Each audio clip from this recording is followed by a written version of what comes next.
Kita akan belajar sama-sama dan saya harap pembelajaran ini akan melengkapi khasanah iman kita supaya kita nggak gampang terpengaruh oleh banyak berita yang simpang siur ke kanan dan ke kiri.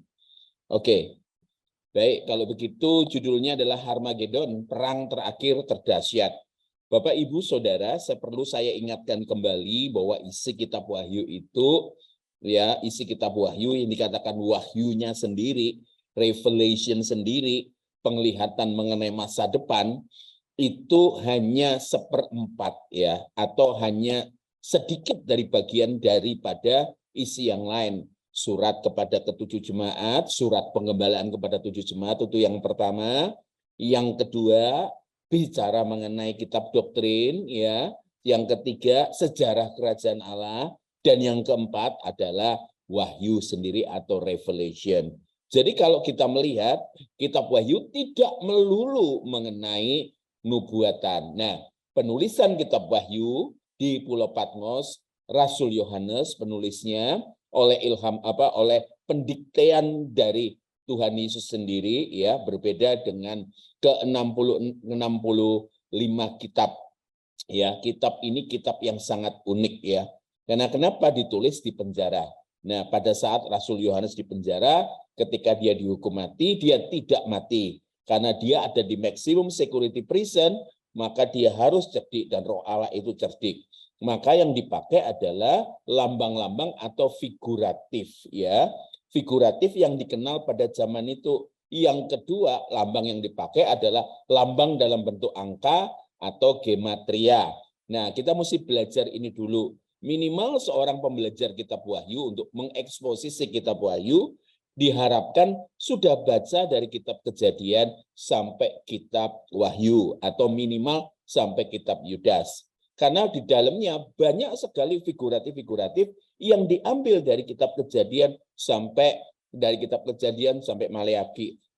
Bahkan ada beberapa simbol-simbol yang kita bisa temukan di Perjanjian Baru juga. Nah, kalau kita melihat tadi isinya sebagian kecil, 1/4 bagian adalah wahyu atau revelation, maka kita harus lihat timeline-nya. Ini ditulis tahun 8196 ketika gereja itu lahir tahun 30, orang Kristen dianiaya sampai tahun 380. Setelah itu Kekaisaran Roma di bawah Theodosius Agung menjadikan kekristenan jadi agama negara. Ini ditulis 8196 di bawah pemerintahannya Domitianus yang menggelari dirinya Dominus et Deus, artinya kalau disambung namanya jadi Kaisar Domitianus, Tuhan dan Allah kami. Kenapa ini sangat penting sekali makanya kalau kita baca Wahyu pasal 13 lambang binatang, kita mesti ngerti tahun 68 ketika Nero mati bunuh diri dia memang sudah direncanakan untuk dibunuh oleh Senat dan orang-orang yang sudah sangat membenci dia, orang Kristen sendiri di bawah pemerintahan Kaisar Nero itu sangat menderita. Salah satunya adalah terbakarnya kota Roma atau dibakarnya kota Roma dan dikambing hitamkan. Sehingga standar bagi kekejaman terhadap kekristenan itu adalah Nero. Nah, perhatikan, standar kekejaman. Tahun 68 Nero itu mati bunuh diri Sebelum dia bunuh diri, dia itu memitoskan dirinya sendiri. Nero ini jauh sebelum mati bunuh diri dia katakan apa? Satu ketika dia mati nanti, dia akan bangkit kembali. Tidak dipakai kata reinkarnasi, tetapi dikatakan dia akan bangkit kembali jadi kaisar berikutnya. Pada saat melihat kekaisaran Kaisar Domitianus itu, begitu kejam, bahkan 2 kali lipat, bahkan 3 kali lipat lebih kejam dari Kaisar Nero, orang-orang para pemuja Nero, ingat tahun 68, kitab ini tulis tahun 81, hanya beda sekian puluh tahun saja, enggak banyak. Itu pemuja-pemujanya Nero berharap Nero kembali lagi. Dan ketika melihat Domitianus, maka mereka mengatakan ini Nero yang bangkit kembali. Nah, itu menjadi ketakutan tersendiri terhadap orang Kristen. Nah, Bapak, Ibu, Saudara, itu sebabnya kode yang dipakai oleh Rasul Yohanes adalah apa? ini adalah ketika gematria dihitung, maka muncullah Neron Caesar. Ya, ini flashback sedikit supaya Bapak Ibu Saudara ngerti ya. Neron Caesar 68 mati bunuh diri, 8196 Kaisar Domitianus yang mengangkat dirinya sebagai Tuhan dan Allah dengan julukan Tuhan dan Allah kami. Bahkan dia punya hari khusus untuk disembah sebagai Tuhan, bukan hanya kaisar, tapi sebagai Tuhan. Nah, sampai di sini saudara. Jadi isinya kalau kita melihat nubuatan, kita tidak boleh melihat dari tahun 2000-an atau apalagi tahun 2023. Orang Kristen ini kagetan gitu loh, kagetan. Kalau bahasa Jawanya tambah gumunan gitu loh ya. Wah, terkaget-kaget. Kenapa? Ini tanggal 7 Oktober yang lalu ya, Israel diserang oleh Hamas ya. Karena saya pernah diundang Presiden Palestina untuk untuk meliput di sana selama beberapa minggu, sehingga saya tahu itu Hamas itu siapa. Setelah itu Fatah itu siapa? Ya tentunya yang moderat adalah Fatah. Kalau Hamas dari kalangan fundamentalis dari sini. Jadi saya pernah selama beberapa minggu di sana dan beraudiensi. Saya tidak masuk ke Gaza karena memang tidak berniat untuk memfilmkan Gaza. Nah, tapi saya ke Ramallah, saya ke kota-kota yang lain. Nah, ke kota-kota yang lain dan mengeksplor. Saya bertemu dengan tokoh Hamas, mewawancarai itu di Hebron, ya, di Hebron, dan saya sempat dijamu makan. Tapi saya sendiri lebih senang untuk ngobrol dengan teman-teman Fatah karena mereka orang-orang yang moderat, banyak orang-orang Kristen di dalamnya. Nah, pada serangan tanggal 7 Oktober yang lalu itu Hamas yang masuk, kemudian bukan hanya itu, mengirimkan roket 5.000 roket, dan selalu kalau di Indonesia dihilangkan dulu 5.000-nya ya, dan kemudian lihat Israel membalas ya. Mempertahankan diri itu tidak jadi masalah apa-apa. Dalam hal ini saya tidak membela Israel. Itu peperangan itu bukan peperangan karena agama.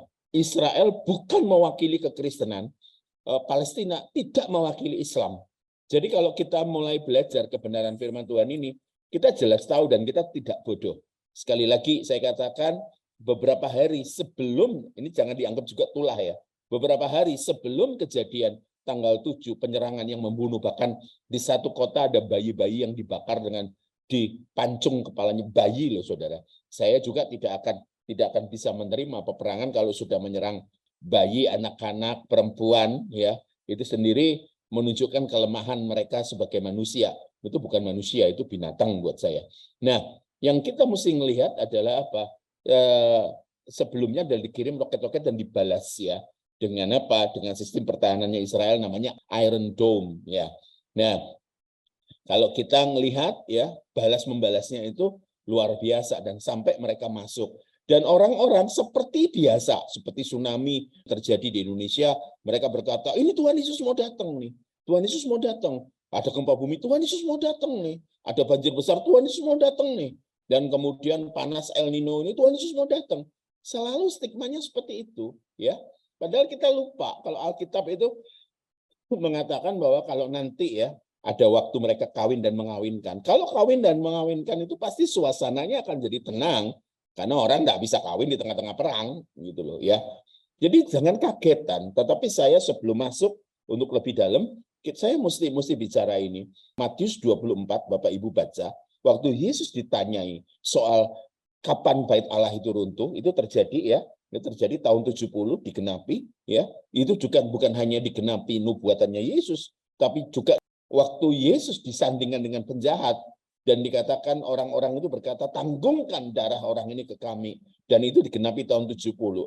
Panglima Titus begitu marah, bukan hanya melecehkan bait suci, tapi juga dia menghancurkan bait suci kedua ya, yang didirikan oleh Herodes, dihancurkan dan dia membunuh sangat banyak orang. Jadi itu penggenapan. Dan kita ini silau, saudara. Ya, silau dengan peristiwa-peristiwa, cuplikan peristiwa-peristiwa. Beda dengan orang-orang perjanjian lama yang eskatomania, sekali lagi saya katakan eskatomania. Mereka merindukan kedatangan Yesus kedua kali. Mereka merindukan, tetapi merindukan dengan benar. Kenapa saya katakan merindukan dengan benar, Bapak, Ibu, Saudara? Karena mereka dianiaya. Dari tahun 30 sampai tahun 380 ketika kitab-kitab itu ditulis, ya, orang Kristen itu dianiaya. Bahkan ketika Rasul Yohanes menuliskan mengenai antikris itu tahun 60, ya, tahun 60, 1 Yohanes, 2 Yohanes, 3 Yohanes, Rasul Yohanes, ya. Makanya kalau saudara periksa antikris itu tidak ada di kitab Wahyu. Antikris itu oleh penulis yang sama ada di 1 Yohanes, 2 Yohanes, 3 Yohanes, ya.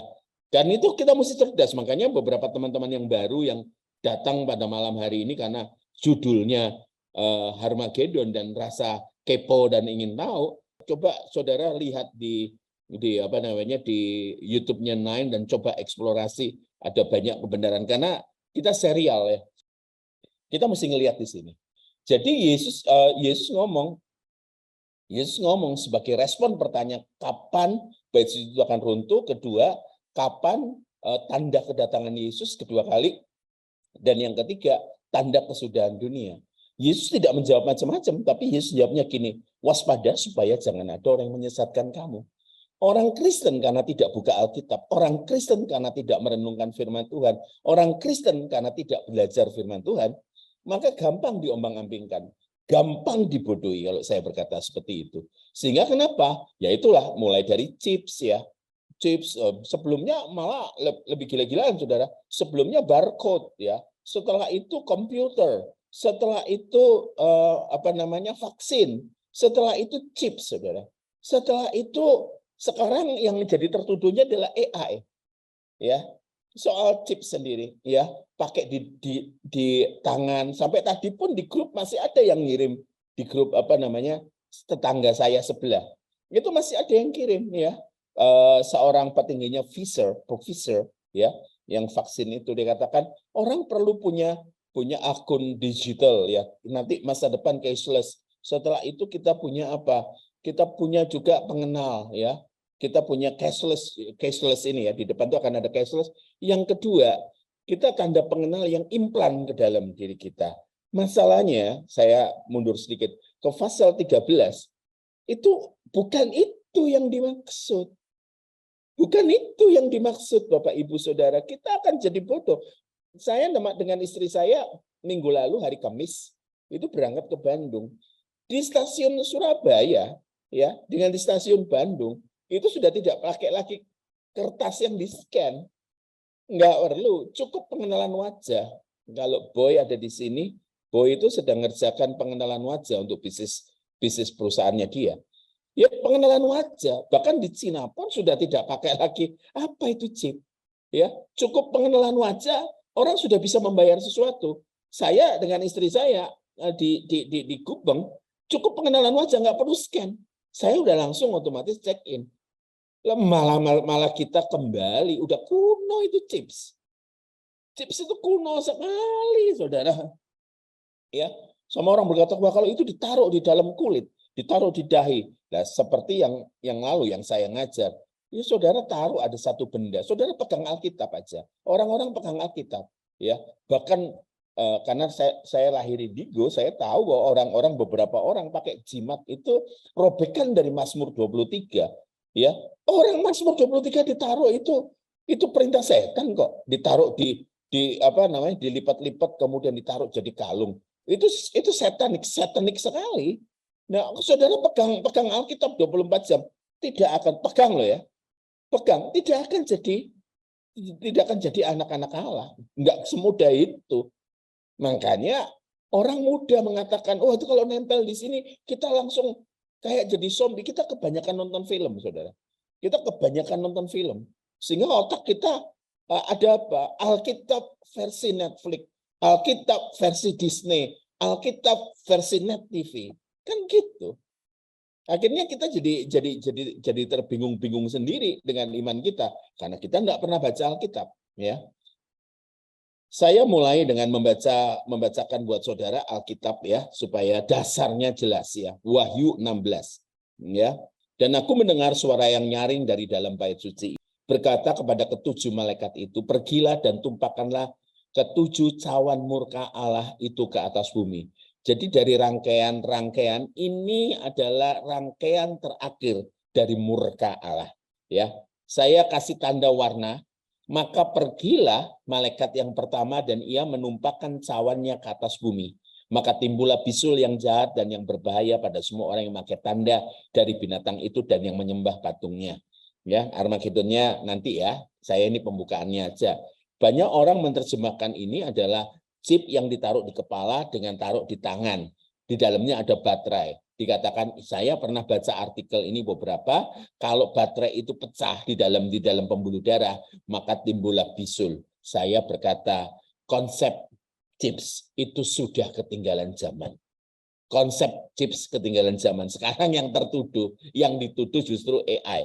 Ya, justru tadi katakan gini, Pak Michael Sony, bisakah setan pakai chips? Bisa, tetapi bukan ini yang disebut binatang itu. Saudara mesti belajar budayanya Yahudi. Tuhan suruh taruh, itu suruh dipikirkan, suruh jadi perbuatan, malah dibuat tefilin. Yang diikatkan di tangan apa? Di tangan kiri dengan di dahi. Saudara yang pernah ke Israel tahu apa itu tefilin. Ya, itu saudara. Dan itu adalah antitesisnya dari apa yang diperbuat Yahweh kepada orang Yahudi.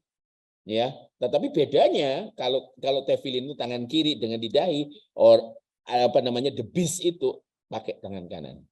Ya, dan kalau saudara masih curiga Wahyu 13 itu adalah soal chip, maka saudara mesti baca Wahyu 14. Wahyu 14 ditulisnya justru apa? Di orang-orang yang percaya pada Yahweh itu juga pakai tanda di dahinya, apa kita pakai chips. Di situ kadang-kadang kita terjadi kebingungannya orang Kristen. Kenapa? Enggak runtun. Dan malaikat yang kedua menumpahkan cawannya ke atas laut, maka airnya menjadi darah. Ya, saudara perhatikan sungguh-sungguh. Ya, kalau saudara lihat sekilas, kok seperti tulah di Mesir ya? Coba lihat, kok seperti tulah di Mesir ya? Ya, menumpahkan cawannya ke atas laut, maka airnya menjadi darah. Seperti darah orang mati dan matilah segala yang bernyawa yang hidup dalam laut. Makanya saya katakan, lambang-lambang yang ada itu lambang-lambang yang umum, ya, dimengerti oleh orang-orang tahun 8196, mereka pembaca Taurat. Mereka pelaku Taurat. Nah, dan malaikat yang ketiga, saudara perhatikan sungguh-sungguh. Ya, kalau saudara jeli dan suka baca firman Tuhan, ini tidak berat. Ya, dikatakan apa? Dan malaikat yang ketiga menumpahkan cawannya ke atas sungai-sungai dan mata air, dan semuanya menjadi darah. Mirip toh, tulah toh. Ya, sebenarnya gini, Rasul Yohanes ini karena seorang Yahudi, ya, seorang Yahudi, dia ngerti sekali Taurat, dia ngerti sekali Pentakte. Dia ngerti sekali bagaimana bangsa Israel keluar dari Mesir. Ya, jadi dia ngerti sekali. Dan itu sebabnya dia memakai bahasa, ayo sama-sama ngomong Arnion. Arnion itu anak domba Allah. Ya, Arnion itu lambangnya Yesus di dalam kitab Wahyu. Ya, Arnion. Nah, ya, jadi dia pakai ini. Dan aku mendengar malaikat yang berkuasa atas air itu, nah jangan ditanya yang berkuasa atas air karena saya nggak fokus di situ, ya. Dikatakan apa? Adil engkau. Perhatikan kata-katanya Bapak Ibu Saudara, jangan hilang. Karena kalau ini saudara hanya ngejar Armagedonnya, saudara kehilangan meaningnya, ya. Dan aku mendengar malaikat yang berkuasa atas air itu berkata, adil engkau. Saya kasih highlight, saya kasih merah, saya garis bawahi. Engkau yang ada dan yang sudah ada. Engkau yang kudus, ya bayangkan saudara. Dikatakan apa? Adil engkau, ya, adil engkau. Ini kata-kata luar biasa. Saudara pasti akan berpikir ya. Saudara berpikir, loh, kok Allah yang menjatuhkan hukuman disebut adil? Oh, karena orang Kristen saat itu dianiaya oleh kekaisaran Roma. Makanya penghukuman sebagai bentuk keadilan Tuhan. Banyak orang berkata, wah kita akan lolos. Waktu itu kita sudah tidak ada lagi. Waduh, makanya kalau kita tidak berada pada pemahaman yang benar, Bapak, Ibu, Saudara, kita kehilangan momen untuk kita ngejar keserupaan dengan Yesus. Seolah-olah antikris itu nanti satu pribadi yang datang, ya, akan menyatukan semua agama di bumi. Sekarang saja saudara mikir, ya, coba saudara mikir mau nggak Islam gabung sama Hindu? Ya, Buddha gabung sama Islam. Setelah itu enggak bisa. Coba saudara berpikir, apa yang bisa menyatukan Islam, Hindu, Buddha, dan Kristen gitu loh. Ya, tempat ibadahnya diganggu aja di tempat mayoritas, saudara pasti ada keributan. Kalau kita tidak belajar kitab Wahyu dengan benar, kita nganggap bahwa ya, antikristos tunggal, antikristoi jamak, ya, pseudo Kristus, Kristus palsu. Yang keempat, ho anthropos apolea atau manusia durhaka. Mereka menganggap antikrisnya futuristik, masa depan, akan datang masa depan. Makanya kalau kita melihat kitab itu ditulis tahun 60, akan datang. Iya, akan datang pada tahun 60.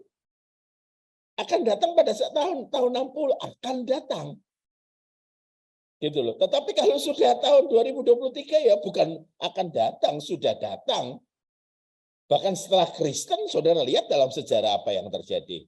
Tentu ini karena disiarkan di YouTube, saya tidak boleh ngomong macam-macam, saudara. Kalau mau ngomong macam-macam, kita onsite. Ya, yang berbahaya itu bukan the beast, bukan 666. Yang berbahaya itu adalah setelah pasal 16 ini. Ya, pelacur besar yang pakai pakaian ungu. Ya, the beast itu tidak mengumpulkan semua bangsa, tidak.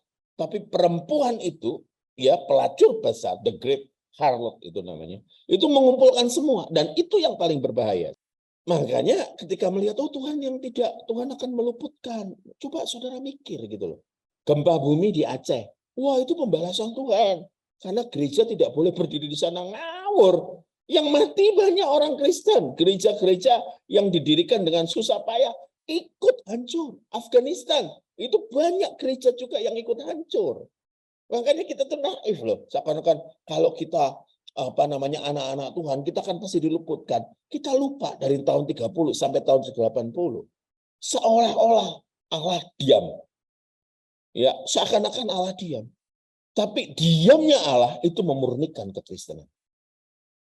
Kristen tuh justru terlihat rusak ketika Kristen itu jadi agama negara. Itu rusak yang kita kenal sebagai zaman kegelapan dalam sejarah gereja. Ya, makin lama makin rusak. Terus kemudian muncullah reformasi, Martin Luther. Setelah itu kemudian muncullah the Pentakosta. Wah, itu bentuk dari bagaimana Tuhan merestorasi gerejanya. Ya, sekarang sudah masuk lagi ke merestorasi pengajarannya. Ya, oke, lanjut ya, saudara. Karena mereka telah menumpahkan darah orang-orang kudus. Nah itu, seperti yang saya ngomong, keadilan Tuhan itu dengan apa? Menjatuhkan hukuman ini. Jadi sasaran hukuman ini adalah siapa? Mereka penganiaya gereja. Stop sampai di sini. Stop sampai di sini. Jadi saudara banyak-banyak blinger gitu loh. Hanya baca 16 ayat 16 Armagedon, tapi melupakan 5 dan 6. Mereka telah menumpahkan darah orang-orang kudus dan para nabi. Engkau juga telah memberi mereka minum darah. Hal itu wajar bagi mereka. Perhatikan ya, terus ya. Dan aku mendengar mezbah itu berkata, coba bayangin saudara, mezbah berkata, ini figuratif, ini lambang. Ya, saudara kalau mundur ke belakang, saudara akan lihat ya, ada darah yang berteriak. Seperti darahnya Habel.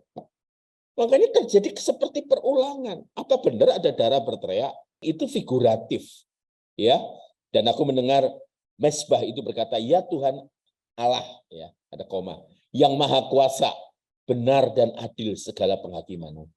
Justru Tuhan sedang membalaskan. Makanya kalau kita lihat, dibalasnya kepada siapa?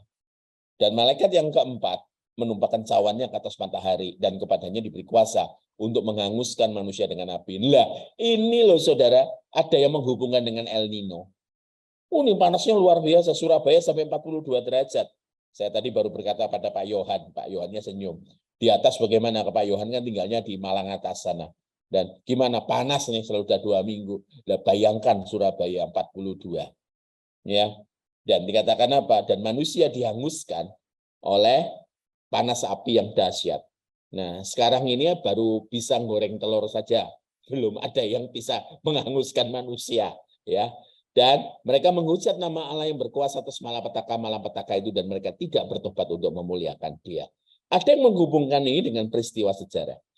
Tetapi saya sendiri melepaskan dari semua aliran-aliran itu, mempresentasikan bahasa aslinya apa, latar belakang sosial budaya apa, gitu. Jadi kalau saya dengan istri saya menyajikannya, ya yang susah-susah itu saya dengan istri saya persiapan, Dan di depan di saudara ya tinggal menikmati aja. Saudara tinggal terima. Nah, yang terima inilah saudara nanti bisa berpikir. Masalahnya kalau kita sudah punya agama Kristen YouTube. Nah, ini alirannya YouTube, bukan aliran Pentakosta, karismatik, ya Protestan, tapi alirannya YouTube. Ya.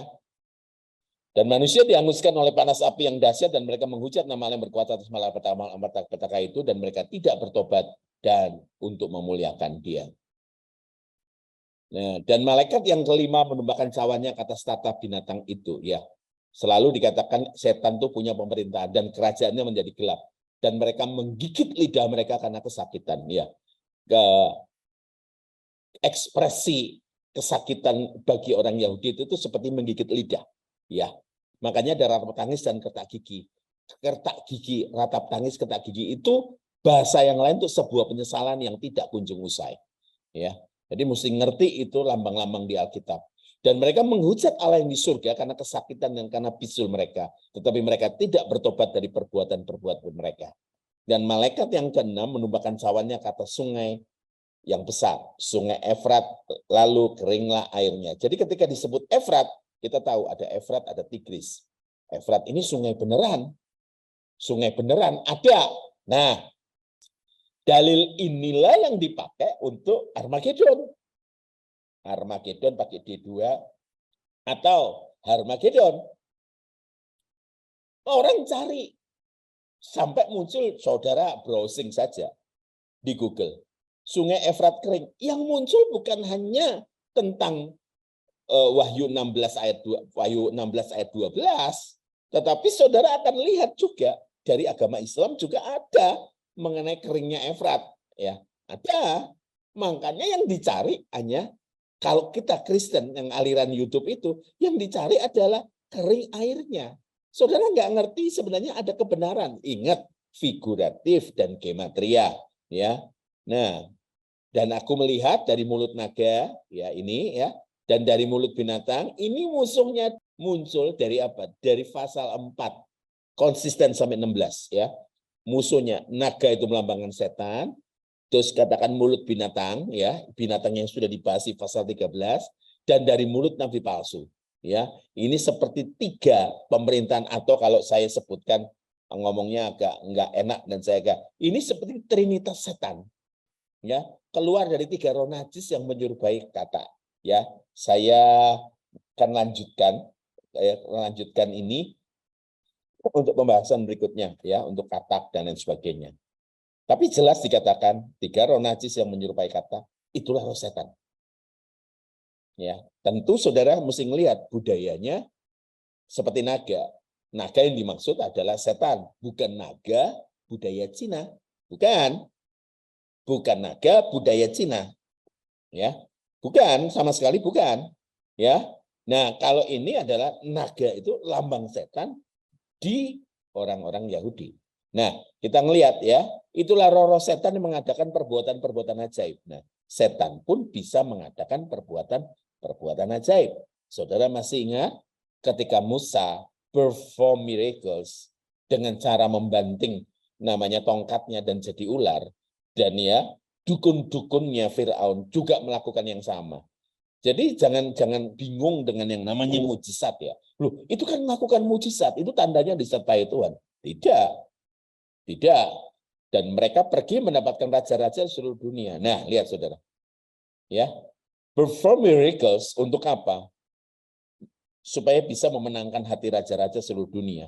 Untuk mengumpulkan mereka guna peperangan. Nah, ini dihubungkan dengan macam-macam saudara. Ya. Dihubungkan macam-macam. Mulai keringnya Efrat, terus kemudian dikumpulkan raja-raja. Makanya nanti di belakang ngelihat siapa saja raja-raja yang diduga, yang dikumpulkan untuk menyerang Israel. Makanya ketika serbuan Hamas, saudara ngelihat lebih banyak yang ini, yang membela Hamas itu siapa? Yang membela Hamas itu Korea Utara, ya Indonesia, banyak orang yang mengatakan bahwa ini peperangan lawan kemerdekaan. Nah, kita ngelihat dulu ya, kita nggak ikut-ikut itu karena di Palestina juga dulu itu 35% Kristen, ya sekarang merosot tajam, ya orang menduga sekarang di bawah 20%. 20%. Yang ke Israel, bantulah mereka kalau ada yang jualan ya. $1, $1, 5 dapat 3. Nah, contohnya seperti itu. Ya. Belilah karena banyak saudara-saudara kita yang ada di sana. Lanjut dengan cepat ya. Nah, yang ini bagian yang luar biasa. Saudara, tolong ya berpikir dalam. Lihatlah, aku datang seperti pencuri. Itu ada di Wahyu mengenai surat kepada ketujuh jemaat. Ya. Lihatlah, aku datang persis 100%. Aku datang seperti pencuri, ya. Berbakailah dia yang berjaga-jaga, makarios yang berjaga-jaga. Diterjemahkan dalam bahasa Inggris blessed, itu padahal kata berkat itu beda sama berbahagia. Karena kata berkat itu selalu mengandung pengertian ya kepemilikan harta ya. Dan yang memperhatikan pakaiannya. Bayangkan kalau ini diterjemahkan sebagai literal, Saudara, ya. Yang kita perhatikan pakaiannya, ada satu kelompok kekristenan yang sangat mengagungkan jubah-jubah, ya. Bukan itu. Bukan pakaiannya. Ini ada yang lebih pengertiannya dari sekedar literal. Ya, ini figuratif, ya. Saudara ingat yang Kak Ana sampaikan beberapa saat yang lalu, raja-raja itu ketika mengadakan pesta, ya, menurut adat, menurut sosial budaya dan budaya itu, orang pesta itu, raja yang mengadakan pesta itu membagi-bagi bahan untuk pakaian pesta. Jadi kalau ditemukan ada satu orang yang tidak pakaian pesta, itu salah dia. Ya, ini kok kejam sekali nih Tuhan. Enggak. Karena jauh hari sudah diberikan bahan, sudah disuruh bersiap. Kok tahu? Semuanya siap kecuali dia. Ya, supaya ia jangan berjalan dengan telanjang. Ini persis, ya. Dan jangan kelihatan kemaluannya, ya. Lalu ia mengumpulkan mereka di tempat yang dalam bahasa Ibrani disebut Armagedon. Jadi yang dianggap penting, Saudara, yang dianggap penting itu pasal 12, ya. Setelah itu pasal 14 dan pasal 16. Ya, ngeroyoklah seluruh dunia, Israel dikeroyok. Karena tidak dibangun kerangka berpikir, konstruksi berpikir sesuai dengan kebenaran firman Tuhan. Alkitab tidak pernah diabstraksi. Dikumpulkan seluruh kebenarannya. Sehingga kebenarannya itu jadi satu kebenaran yang utuh. Dan malaikat yang ketujuh menumpahkan cawannya ke angkasa loh. Dan dari dalam bait suci kedengaran suara yang nyaring. Dari tahta itu katanya sudah terlaksana. Ini kan yang seperti saya katakan tadi. Ini belum saya bahas ya. Ini masih saya bacakan sambil saya komen. Maka memancarlah kilat dan menderulah bunyi guru dan terjadilah gempa bumi yang dahsyat seperti belum pernah terjadi. Ini pasal 16. Masih ada beberapa pasal ke depan. Seakan-akan bumi hancur, padahal enggak. Makanya ini figuratif.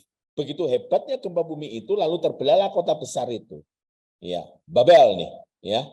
Menjadi 3 bagian, selalu kata-kata 1, 3, 6, 7, 10, 12, itu selalu muncul.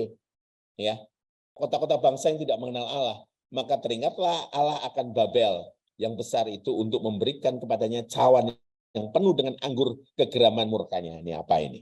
Dan semua pulau hilang lenyap.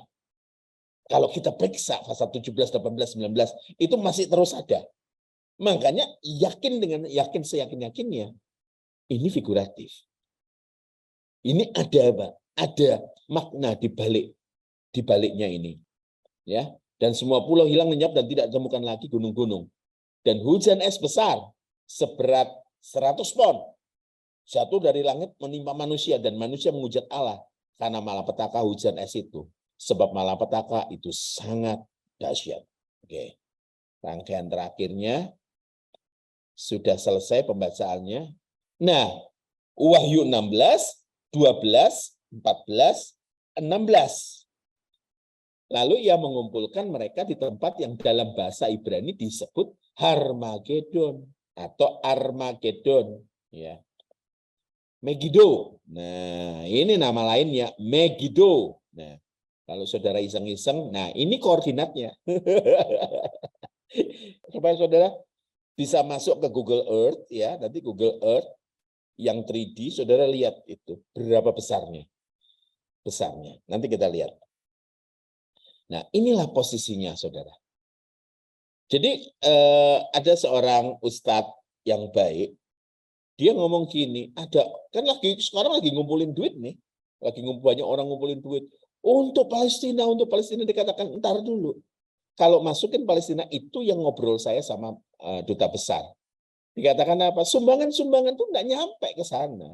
Apalagi membawa senjata mau ikut perang, nggak bisa. Posisinya Megiddo di tempat di mana peperangan Armageddon itu ada di dalam Israel.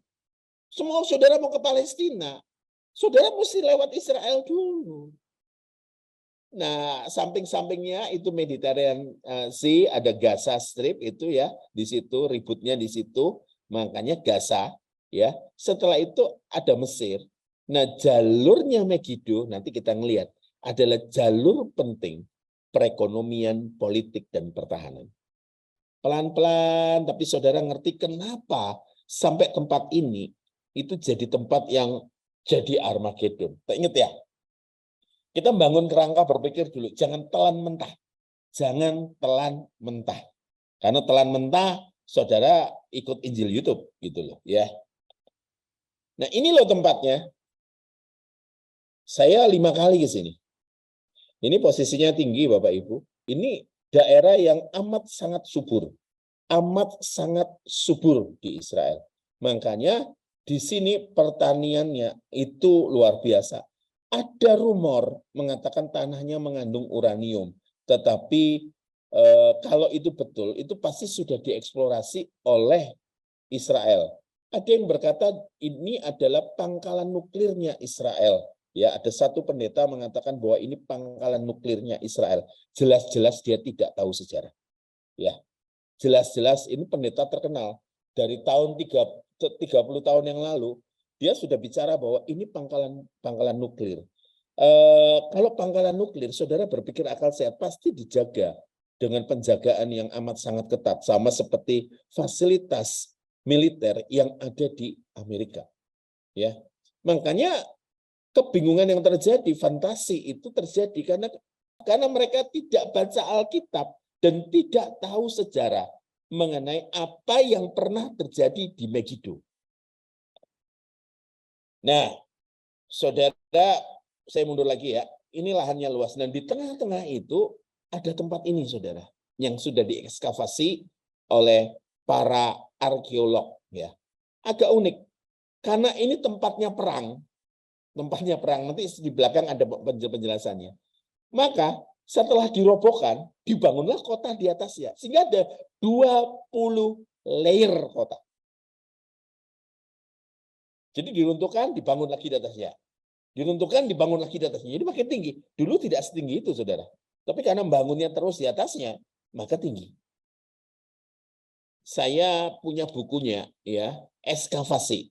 Ini penting sekali. Nanti kita akan melihat kenapa sampai Rasul Yohanes, ya, mengambil Megiddo ini sebagai tempat peperangan terakhir. Dituliskan di dalam Wahyu. Gitu, saudara berpikir gitu loh. Karena kan semua lambang udah dipakai. Tapi ada sebuah peperangan terakhir. Nah, kalau saudara bilang peperangannya Yesus melawan setan, itu sudah selesai. Sudah selesai. Kalau yang lain, peperangan yang lain itu already but not yet. Sudah terjadi, sedang terjadi, dan akan terjadi. Tapi peperangannya Yesus melawan setan sudah dimenangkan Yesus di Golgota. Ya, itu sudah.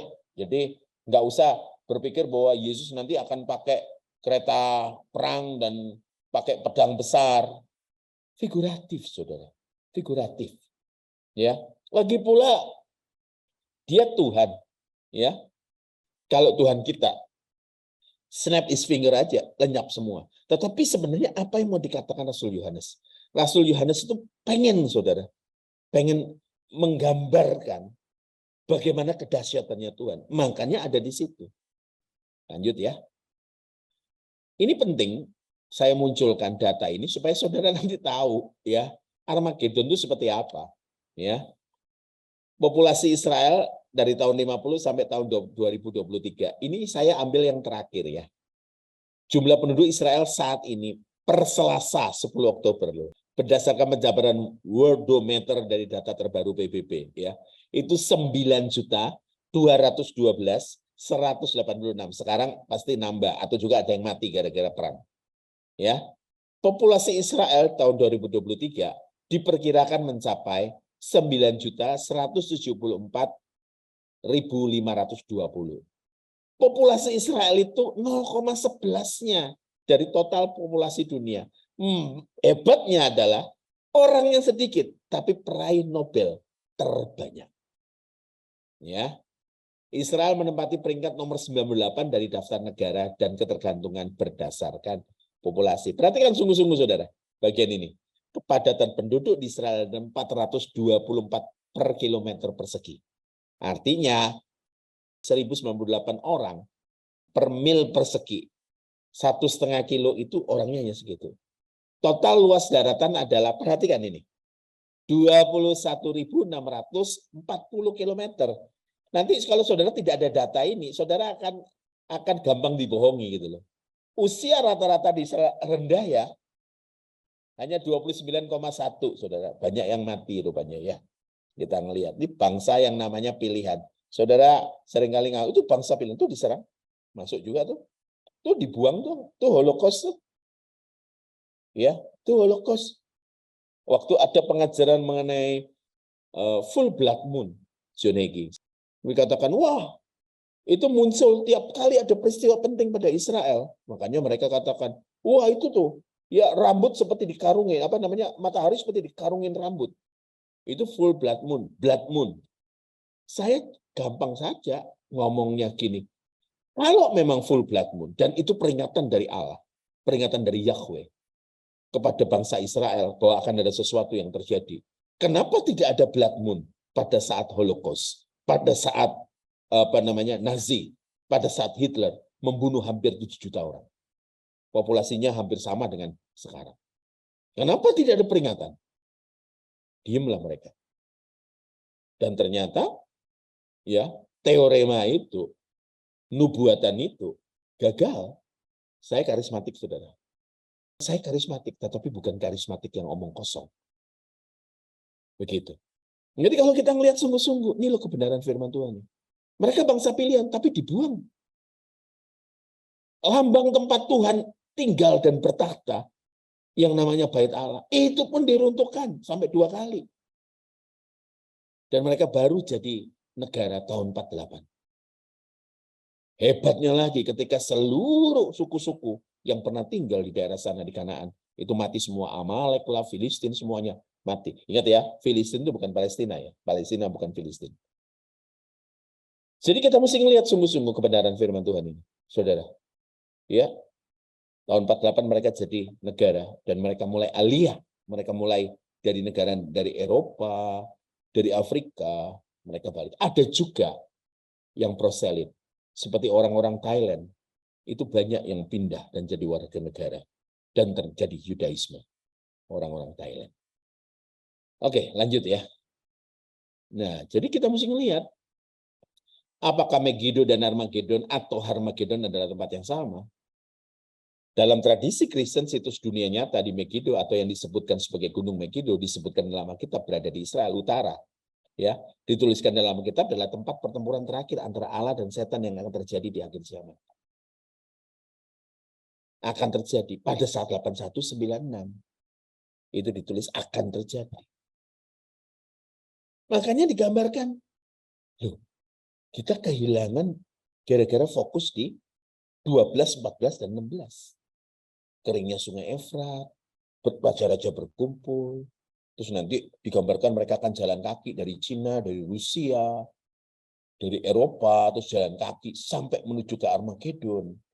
Itu kan mimpinya tuh. Itu dikesankan seperti itu. Ada orang mengatakan gini, kamu tuh apa hebatnya? Ya, dibanding dengan orang-orang yang sudah lama. Arkeologi ada penemuan baru. Ya, ada banyak penemuan-penemuan baru, saudara. Ada banyak pengertian-pengertian baru yang diketemukan. Maaf, segala rendah hati. Ayah saya berpendidikan tinggi di militer. Ayah saya dengan ibu saya. Tentu ayah saya dengan ibu saya dulu berharap saya lebih pintar dari mereka. Kita tuh jangan kayak film Tiongkok atau film Cina yang murid itu ya kamu jangan lebih pintar daripada jangan bisa lebih silat daripada gurunya ya. Bahkan Yesus sendiri ngomong bahwa apa yang dilakukan murid-muridnya itu lebih besar daripada saat Yesus melakukannya di dunia.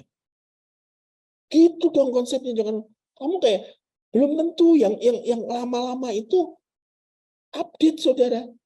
Handphone saudara update. Ya, program saudara update, tapi kebenaran firman Tuhan saudara nggak update. Saudara nggak mau menggali lagi, takut. Kenapa? Wah, takut menyalahi kebenaran yang saudara telah percaya bertahun-tahun, nggak nyaman. Ya udah, yang saya tampilkan adalah apa? Kebenaran firman Tuhan. Ya betul, Megiddo, Armageddon atau Harmageddon itu sama. Ya. Nah, coba kita lihat. Kenapa sampai Rasul Yohanes pakai Armageddon? Karena pertempuran yang ada di Megiddo yang sudah terjadi selama 4.000 tahun terakhir, itu 34 kali. Mereka beradu tenaga, mereka mati di situ, mereka berdarah-darah di situ. Dan sudah selama itu 34 konflik berdarah. 34 kali. Jadi kalau mau peperangan kolosal, yang ada di otaknya orang Yahudi, dia katakan apa? Megiddo lah tempatnya. Itu perang kolosal. 34 kali. Bahkan Napoleon pun pernah di sana, saudara. Perang dunia kedua pun pernah di sana. Perang salib pun pernah di sana. Saya gelek kepala. Ya, 34 konflik berdarah telah terjadi di situs kuno Megiddo. Dan yang wilayah yang berdekatan ini loh, lembah Israel. Sebenarnya kalau disebut Harmageddon itu nggak tempat ya, karena harnya itu adalah bukit. Padahal itu bukan bukit, itu flat. Oh, Pak ada tumpukan, saudara nggak bisa disebut bukit dong. Sebuah tempat yang telah menyaksikan lebih banyak pertempuran dan pertumpahan darah dibandingkan tempat lain manapun di bumi ini. Semua orang itu janjian, perang-perang besar. Itu janjiannya perang di situ. Janjiannya perang di situ. Hebat. Makanya kalau orang berpikir, Rasul Yohanes pada saat dapat revelation, dapat penglihatan, tentu penglihatan yang dipakai, oh ya, peperangan terakhir. Peperangan antara the holy and the evil. 34 kali, saudara.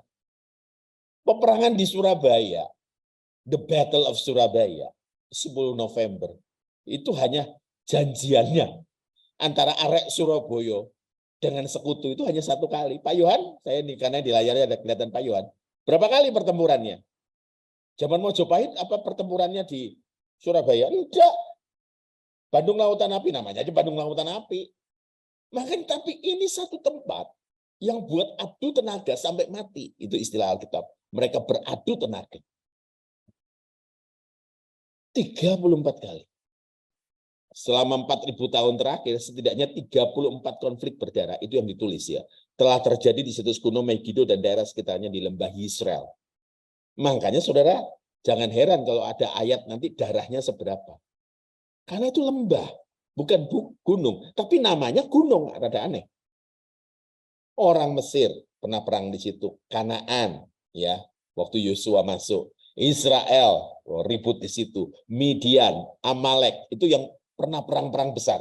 Filistin, ya, dari apa? Hasmonean, Yunani, Romawi, Muslim, tentara salib, Mamluk, Mongol sampai ke sana, saudara. Prancis, Ottoman, Inggris, Australia, Jerman, Arab, dan Israel, semuanya berperang dan mati di sana. Nama jenderal dipimpin oleh jenderal-jenderal yang legend. Legend, saudara. Perangnya di situ. Makanya dipakai. Itu tempat peperangan terakhir. Untuk menggambarkan perang kolosal yang sangat dahsyat. Itu dipakailah lambang ini. Duh, gitu loh. Tutmose 3. Deborah dan Barak. Disitulah Deborah dengan Barak. Sisera, panglima, dipatok kepalanya sama siapa? Sama perempuan. Ya, ketika dia minta minum, ya dikasih susu sapi, terus kemudian hangat, ngantuk, tidur, ditancap kepalanya sama perempuan yang sederhana. Gideon, Saul dan Yonatan, Sisak. Saudara pasti tahu nama Sisak ya kalau baca Alkitab. Yehu, Joram, Isabel, saudara. Ini nama-nama yang saya munculin dulu. Dikatakan apa? Ya, Yosia, Antiochus, Ptolemeus. Ini nama terkenal sekali. Vespasianus itu apa dinasti ya. Saladin, pasti saudara tahu kalau saudara sering baca literatur dengan sebelah. Saudara tahu Saladin. Napoleon, dan Allenby loh saudara. Ini besar sekali pada saat Perang Dunia Kedua. Adalah beberapa di antara pemimpin yang terkenal yang mengadakan perang di sana. Saya sebut beberapa karena sangat banyak.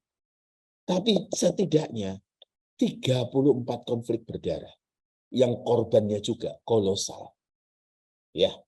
Makanya kalau berharap ada orang yang jalan kaki dari Rusia, Cina, Ukraina dan lain sebagainya jalan kaki, saudara kan ketawa deh karena tahu bahwa peperangan modern tidak seperti itu. Ya, kita ngelihat. Nah, saya munculkan ada satu fakta yang buat saya itu lucu ya. Karena ternyata di Megiddo itu ditemukan istal berdaya tampung 450 kuda. Sehingga orang langsung mengasumsikan bahwa tempat penting ini adalah tempatnya Salomo. Ya. Sampai sekarang pun masih ada ekskavasi, masih ada kegiatan arkeologi. Ada lagi yang dihubungkan dengan beberapa teorema, tapi ini nggak penting, ya. Makanya tempat itu penting, ya, karena tempat itu pun sekarang dijuluki a basket of fruits. Itu tempat sangat subur, ya. Ada teorema berkata bahwa itu tempatnya uranium, pengayaan nuklir. Ada yang tempat berkata bahwa itu mengandung minyak terakhir di dalam dunia sehingga orang perang di sana. Tetapi perangnya itu sebenarnya bukan karena itu. Nah, maka dari itu sepanjang sejarah Megiddo dan Lembah Yisrael telah menjadi titik nol pertempuran. Tidak mengherankan kenapa Rasul Yohanes menuliskan secara figuratif tentang Harmagedon. Makanya seperti saya katakan tadi, jangan mimpi bahwa semua agama akan jadi satu. Saudara ngajak orang terima Yesus saja susahnya luar biasa. Lah ini seluruh agama. Islam 1/4 dari populasi dari bumi ini Islam. Coba mereka disatukan sama Hindu Buddha. Nggak bisa. Ada asasi manusia. Saudara jangan berkata gini, tidak ada yang mustahil bagi Tuhan. Loh, manusia ada kehendak bebasnya, saudara.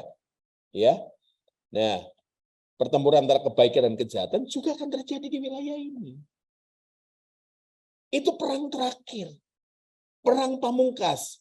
Bagi gereja yang teraniaya, mereka merasa dibela oleh Tuhan. Ngerti ya, saudara? At the end, Wahyu itu bicara mengenai apa? Jesus win. Lanjut, masih panjang, saudara. Saya kontrol waktu dulu. Megiddo yang seperti saya katakan tadi, situs menarik, 20 kota yang dibangun bertumpukan satu sama lain dan dihuni terus-menerus dari tahun 3000 hingga 300 Masehi. 3000 sebelum Masehi sampai 300 Masehi. Sudah bisa kebayang. Berapa tahun? Ditumbuk terus sampai jadi tinggi. Ya. Ini loh yang jadi masalah, Bapak Ibu. Saudara, terletak di persimpangan jalan strategis yang membentang dari utara selatan dan timur barat.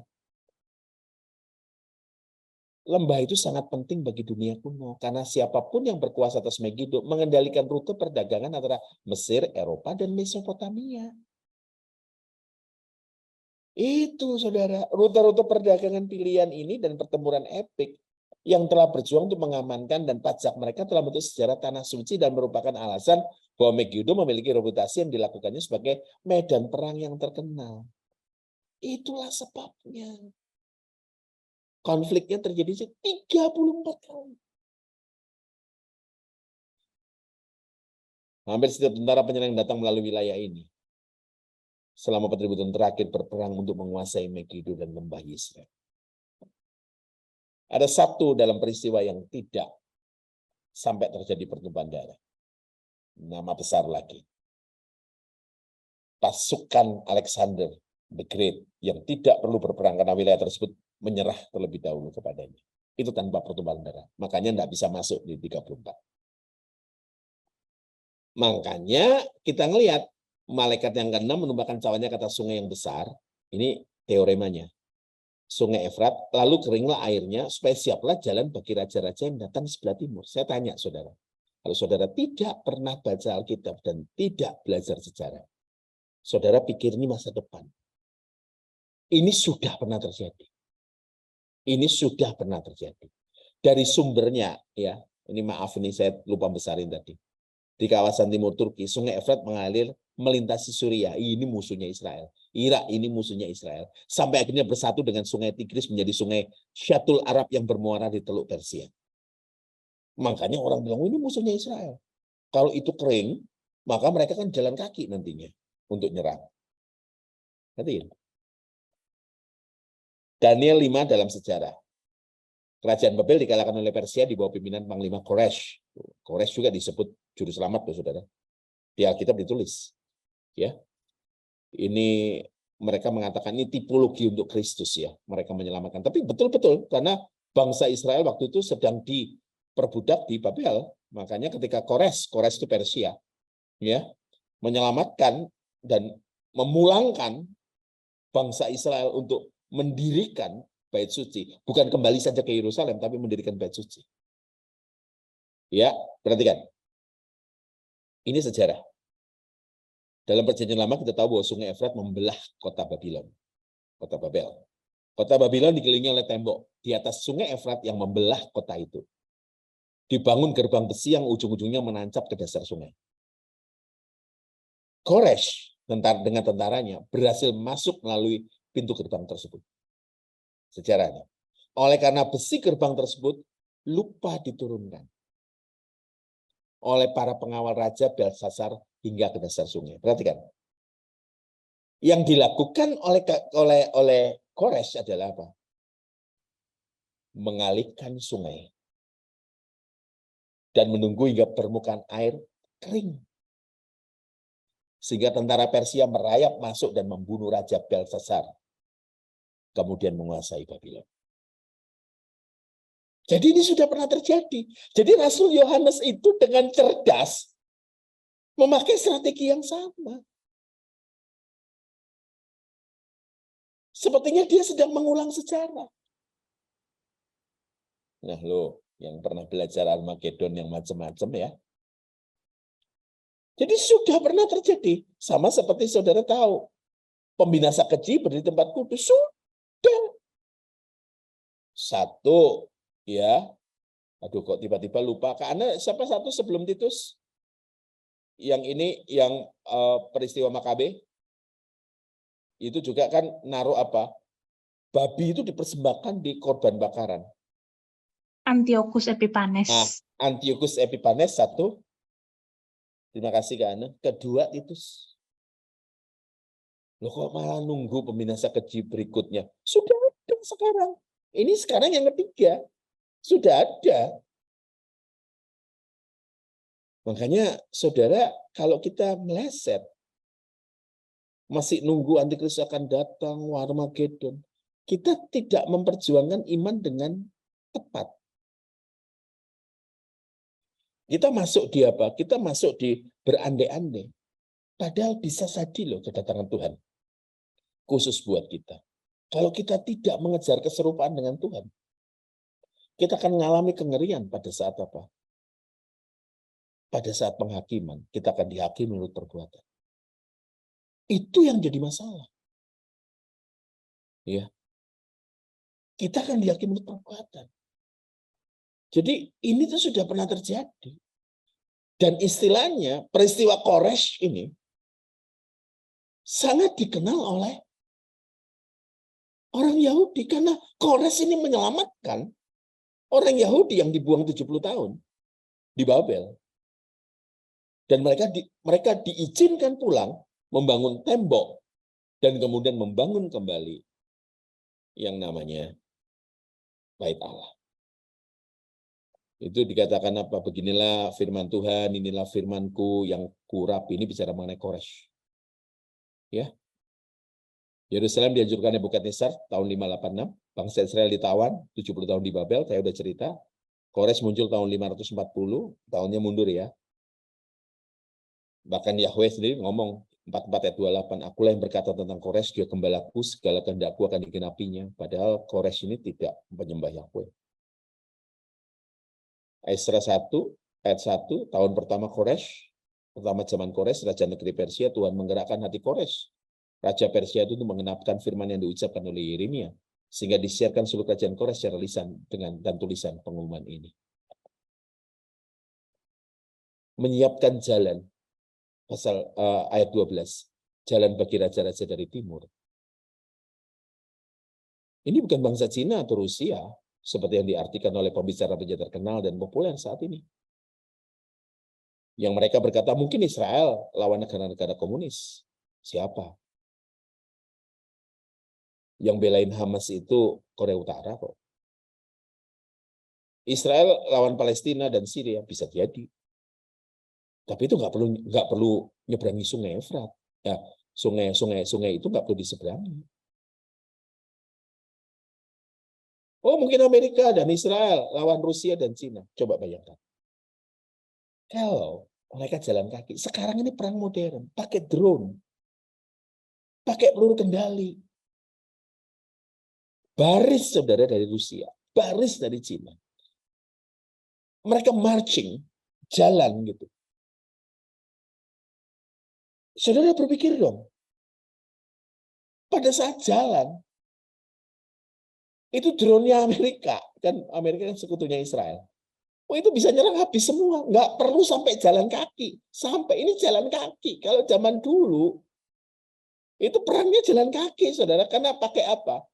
Berapa banyak sih? Berapa jauh sih panah?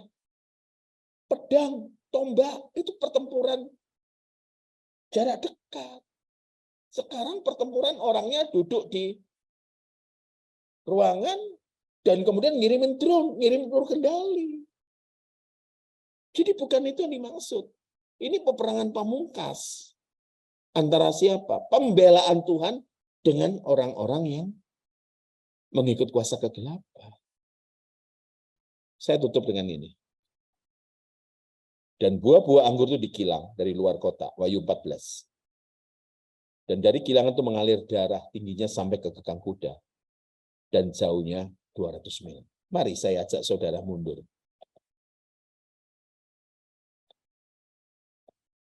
Berapa daya tampungnya? Mari kita lihat. Sekekang kuda, kuda-kuda yang saya pakai itu. Yang kuda-kuda itu tingginya, kuda-kuda Persia, kuda-kuda yang dipakai itu sekitar 1,5 meter. 1,5 meter, 1,6. Kalau sekekang kuda, anggap aja 1,5 meter. Dan saudara lihat, 200 mil, 321, 320, 300 kilometer square. Perlu berapa juta orang? Mari kita lihat terus, saya mundur lagi, supaya saudara lihat data ini. Coba lihat data ini. Penduduk Israel 10 juta aja belum. Makanya saya katakan, ini figuratif. Ini figuratif. Tempat ini figuratif. Ini tidak dimaksudkan sebagai peperangan fisik. Ini figuratif, saudara. Kalau jalan kaki itu tidak mungkin. Sampai di sini. Tuhan Yesus berkati.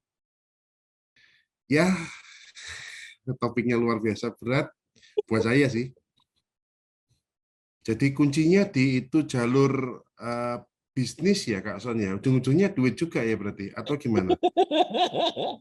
Sosioekonomi dan politik. Karena semua orang lewat situ. Tapi sekarang itu jadi tempat buah-buahan. Dan seperti kita tahu, teknologi di Israel itu luar biasa. Sehingga semuanya pakai sistem ya tata kelola tanah dengan tata kelola air. Saya tahu nama proyeknya Adama. Sehingga buah-buahan itu sangat lebat, sangat banyak. Makanya saya heran ya, dikatakan ini mengandung nuklir, mengandung uranium. Waduh.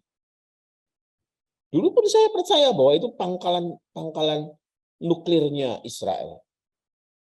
Sampai saya belajar mengatakan, waduh, kok gini sih? Orang ngambil satu ayat, tapi menghilangkan kebenaran secara keseluruhan. Gitu.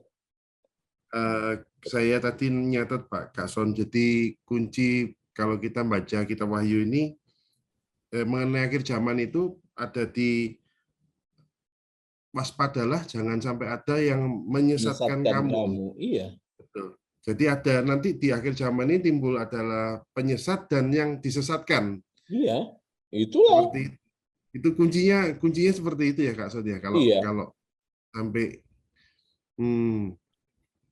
Nah, ini Amos yang saya komennya Amos tadi.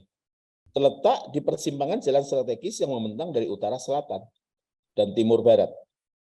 Lembah itu sangat penting bagi dunia kuno karena siapapun yang berkuasa atas Megiddo mengendalikan rute perdagangan antara Mesir, Eropa, dan Mesopotamia. Ini bukan jalur perdagangan aja, tapi penempatan pasukan.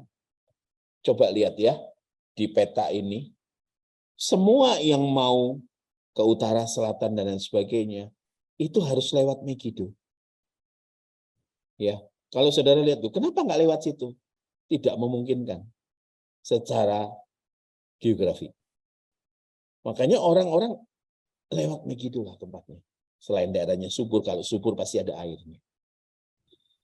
Kalau mau kemana-mana seperti itu.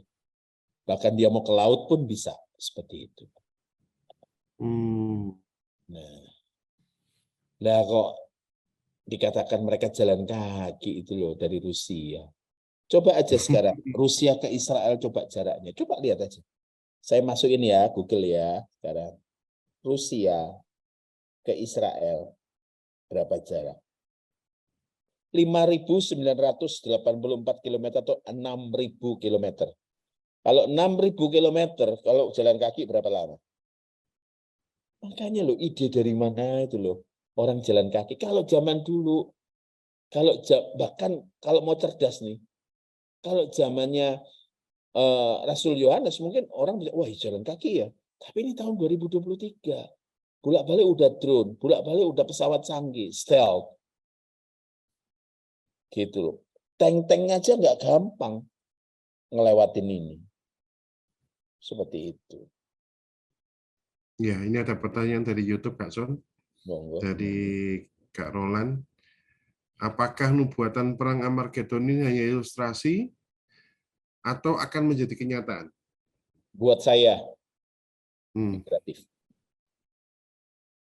Figuratif aja Kak Son ya? Figuratif. Kita ngelihat sekekang kuda. Ya, 200 mil. Coba hitung secara matematika. Ada yang jago matematika? Pak Yohan jago matematika? Coba bayangin. Darah manusia darah manusia ada berapa? Ada berapa liter sih? Kalau anggap aja 5 liter. 5 liter. Untuk memenuhi 321 km persegi. Kali 1,5. Perlu darah orang banyak berapa? Lindia bisa ngitungin atau Dani bisa ngitungin? Penduduk Israel itu hanya belum 10 juta loh. Kembali lagi, buat saya itu figuratif.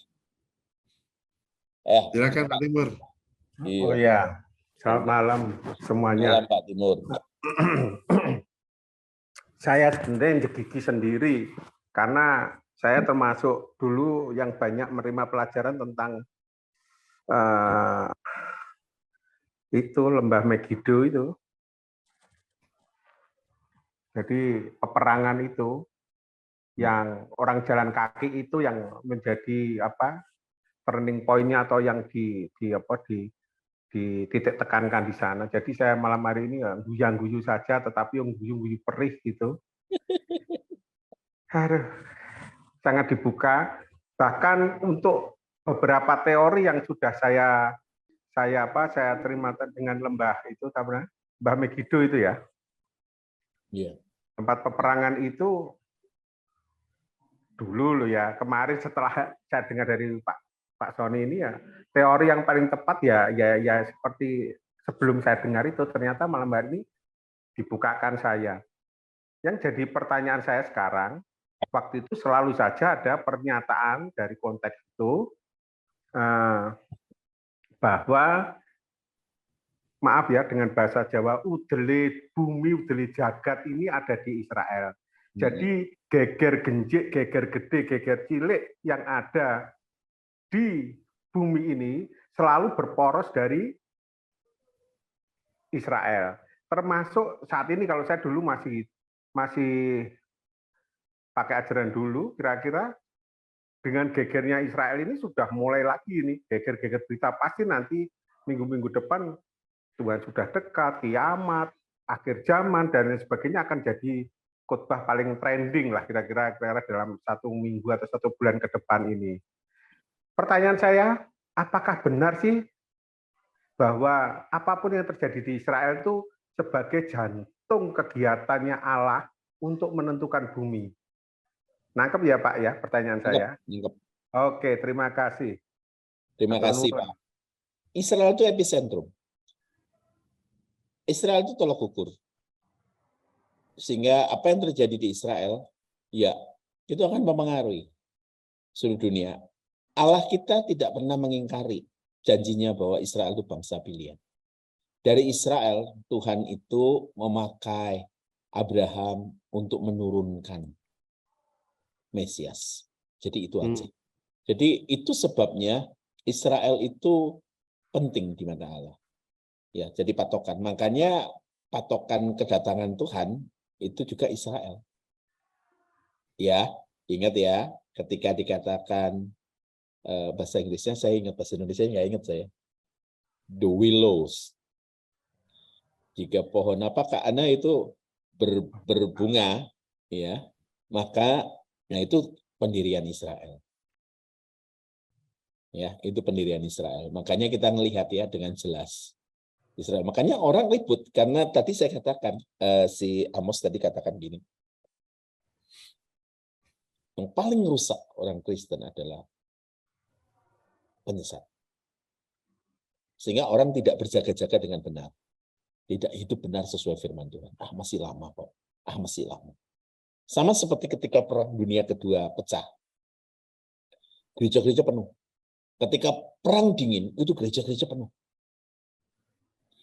Tapi ketika tidak lagi Perang Dingin, kekacauan terjadi, seks bebas lah, sampai hari ini. Ya, sampai hari ini. Gereja-gereja ditinggalkan. Korea Utara, Korea Selatan. Korea Selatan pernah mengalami kejayaan kekristenan. Kenapa? Karena intimidasi dari Korea Utara. Setelah pecahnya Perang Korea yang membagi Korea jadi 2, itu mereka jadi under siege, mereka jadi siaga. Tetapi bukan itu, makanya orang waktu di Amerika ditanya, apakah Amerika ada di Alkitab? Jangan sampai kita juga ketawa toh, Pak Timur, yang Amos, kita ketawa dikatakan, oh ada Indonesia, ya ada Indonesia di Alkitab. Aduh, garuk kepala, yang diributin itu loh, Indonesia ada di Alkitab, Amerika ada di Alkitab, tapi esensinya keserupaan dengan Kristus itu. Ya, akibat Abraham salah aja. Ya, sampai munculnya Ismail, itu pun sudah babak belur kita. Ya. Makanya pendeta-pendeta yang nggak jelas itu, khotbahnya mengenai perjanjian lama, terus berkat-berkat perjanjian lama. Nggak berani mereka pakai perjanjian baru untuk berkat. Karena memang nggak ada. Lah orang Kristen dianiaya gimana mau ada berkatnya? Maksudnya berkat dalam bentuk kaya raya, nggak ada.